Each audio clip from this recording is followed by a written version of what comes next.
Hello guys, আসসালামু আলাইকুম। সবাই কেমন আছেন? আশা করি সবাই ভালো আছেন। আমিও আল্লাহর রহমতে ভালো আছি। এই যে দেখেন, এখানে আমার বাসার নিচে পানওয়ালা ভাই পানের ব্যবসা করে। তো প্রতিদিন এতগুলো পান আনে। পান আনলে তারপরে তার থেকে আবার যারা খুচরা ব্যবসা করে তারা নিয়ে যায়। পানগুলো এত সুন্দর করে সাজায়, আমার দেখতে অনেক ভালো লাগে, সেজন্য আপনাদেরকে একটু দেখালাম। আর আজকে আমি পাবদা মাছ রান্না করব। তো এই পাবদা মাছগুলো এনেছে, পাবদা মাছগুলো কেটে নিচ্ছি।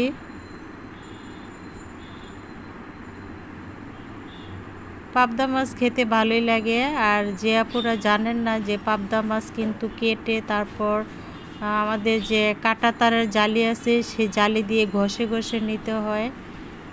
যারা জানেন না তারা ঘষে নেবেন। পাঙ্গাস মাছ যেমন ঘষে এরকম ঘষে নিতে হয়। আর এই যে দেখেন একটা মাছ কীরকম, মানুষ যেমন প্রতিবন্ধী হয় এই মাছটাও প্রতিবন্ধী। তো এই মাছটা আমি নিব না। তো এই মাছটা আপনাদেরকে দেখালাম। অর্ধেক মাছের আছে, লেজটা নাইকা, সেজন্য মাছটা দেখালাম। তো মাছগুলো এখন আমি ভেজে নিচ্ছি, পাবদা মাছগুলো ভাজা হয়ে গেছে। এখন আমি প্যানে পেঁয়াজ তেল দিয়ে দিলাম, আদা রসুন পরিমাণ মতো, হলুদ লবণ সব দিয়ে দিব। এগুলো আমি ঝিঙ্গে দিয়ে রান্না করব। এখন তো গরম, তাই একবারে বোনা খাবো না, একটু ঝোল ঝোল রান্না করব, হালকা ঝোল। তা আমি সব কিছু দিয়ে দিলাম, হলুদের গুঁড়া, মরিচের গুঁড়া, লবণ। মশলাটা একটু কষিয়ে নিচ্ছি।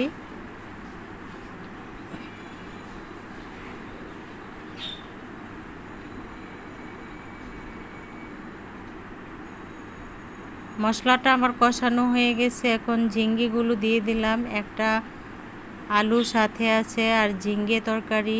ঝিঙ্গে সবজিটা খেতে ভালো লাগে, সফট লাগে। এই যে মাছগুলো আমি ভেজে রেখেছি, সেই মাছগুলো,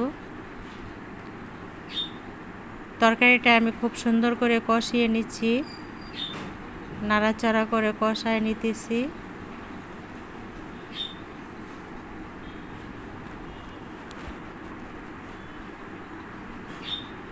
ঝিঙ্গে তরকারি থেকে এমনিতেই পানি ওঠে, তো আমি একটা টমেটো দিয়ে দিচ্ছি।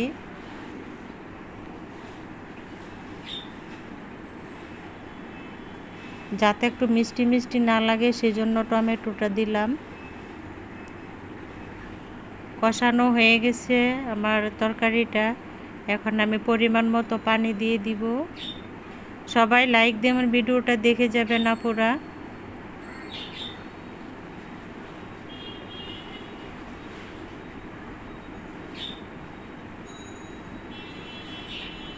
তা একসাথে আমি মাছগুলো দিয়ে দিলাম, আবার বলক আসবে আবার মাছ দিব।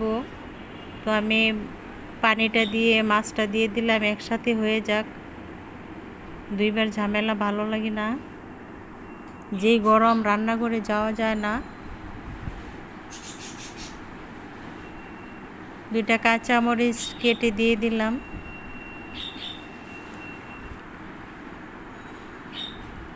হয়ে গেছে আমার মাছ রান্নার রেসিপি। কালারটা দেখালাম। আরেকটা রেসিপি রান্না করব এখন আমি নিরামিষ রান্না করব। এখানে আমি নিচ্ছি পেঁপে, আলু দিব, একটু কাঁঠালের বিচি, আলু, পেঁপে, কাঁঠালের বিচি দিয়ে নিরামিষটা রান্না করব। লবণ, হালকা হলুদ দিব, যাতে একটু বেশি কালার না হয়। হালকা একটু হলুদ, একটু লবণ আর কাঁচামরিচ দিব। এগুলো দিয়ে আমি রান্না করে নিব নিরামিষ।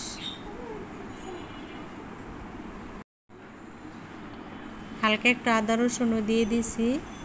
এগুলো এখন সিদ্ধ করা হবে। সিদ্ধ করে তারপর আমি কাঁঠালের বিচিটা দিয়ে দিব। কাঁঠালের বিচি আমি আগেই সিদ্ধ করে নিয়েছি, যদি এখন দিয়ে দিই তাহলে নরম গলে যাবে। এই যে কাঁঠালের বিচিগুলো আমি বেছে নিয়েছি।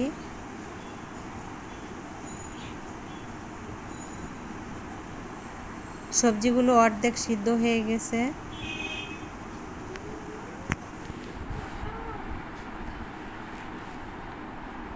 সবাই সবার ভিডিও দেখে নেবেন, তাহলে একটু ওয়াচ টাইম পূর্ণ হবে।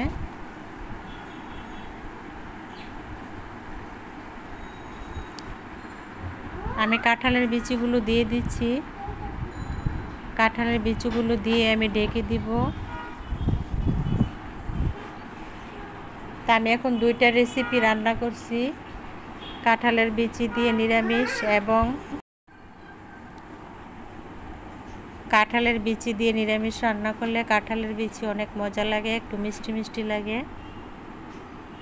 তা আমি কিন্তু তেমন হলুদ দিইনি, বেশি হলুদ দিলে কালারিং হয়, ভালো লাগে না। এখন আমি নিরামিষটা বাগার দিয়ে দিব। পেঁয়াজগুলো লাল লাল হয়ে গেছে, পেঁয়াজ আর রসুন দিয়ে বাগার দিব। আমার কাছে শুকনো মরিচ ছিল না, আমি একটু পাঁচফোড়নের ফাঁকি দিয়েছি, পাঁচফোড়নের গুঁড়া। পাঁচফোড়নের গুঁড়া দিলে নিরামিষ থেকে অনেক সুন্দর একটা ফ্লেভার আসে। আর যদি একটা শুকনো মরিচ দেওয়া যায় তাহলে আর একটু ফ্লেভার আসে, অনেক মজা লাগে। তো অলরেডি আমি বাগারটা দিয়ে দিলাম। ছোট একটা প্যানে বাগার দিছি, এটা ঢেলে দিব। বড় প্যানে যে ঢেলে দিয়েছি। তো রেসিপিটা হয়ে গেছে। সবাই ভালো থাকবেন। আল্লাহ হাফেজ।